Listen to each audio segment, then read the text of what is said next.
بسم اللہ الرحمن الرحیم وتعاونوا علی البر والتقوى ولا تعاونوا علی الاثم والعدوان۔ جامعہ حفصہ سے ام حسان کی بیٹیاں آپ سے مخاطب ہے۔ جیسا کہ آپ سب کو معلوم ہے کہ ہماری آپی جان ام حسان صاحبہ کو 4 روز قبل پاکستانی اسرائیلیوں نے بلا جواز گرفتار کر لیا ہے۔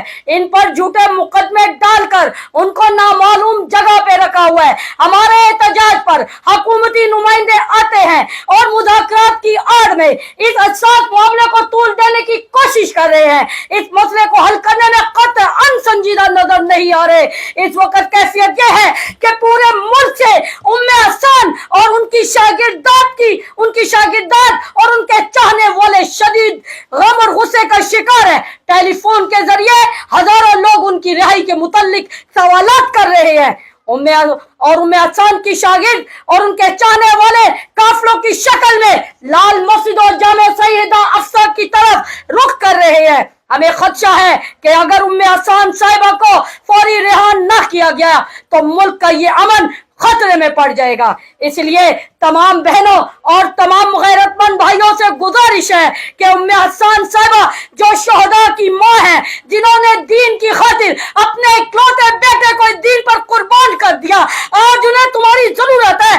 اگر آج تم نہیں جاگے تو یاد رکھنا تم کبھی نہ جاگ سکو گے۔ اس لیے ان کی رہائی کے لیے جتنی جلدی ہو سکے کافروں کی صورت میں لال مسجد اور جامع سیدہ حفصہ پہنچنا شروع ہو جائیں۔ اپنے ساتھ چھوٹا سا بستر اور 1 عدد سوٹ اور کھانے کا کچھ سامان ساتھ لے کر نکلیں۔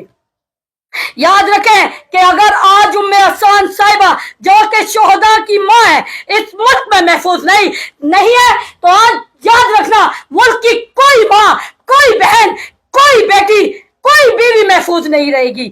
اس لیے جامعہ حفصہ کی تمام طالبات اور معلمات آپ عوام الناس سے، اپنے غیرت مند اور غیور بھائیوں سے اپیل کرتی ہیں، مطالبہ کرتی ہیں کہ خدایا یہ وقت گھروں میں بیٹھنے کا نہیں، گھروں سے نکلنے کا وقت ہے، تاکہ ام حسان کو ان ظالم حکمرانوں سے، ان ظالم قید سے رہائی دلا سکے۔ اگر آج آپ نہ نکلے تو یاد رکھنا تاریخ تمہیں کبھی معاف نہیں کرے گی۔ خدا را نکلو اور مظلوم کا ساتھ دو۔ ایک مرتبہ پھر سے ام حسان کی مظلوم بیٹیاں اور یہ جامع حفصہ کے در و دیوار، لال مسجد کے در و دیوار تمہارے منتظر ہے۔ آؤ اور اپنی ماں کو رہائی دلا کے تم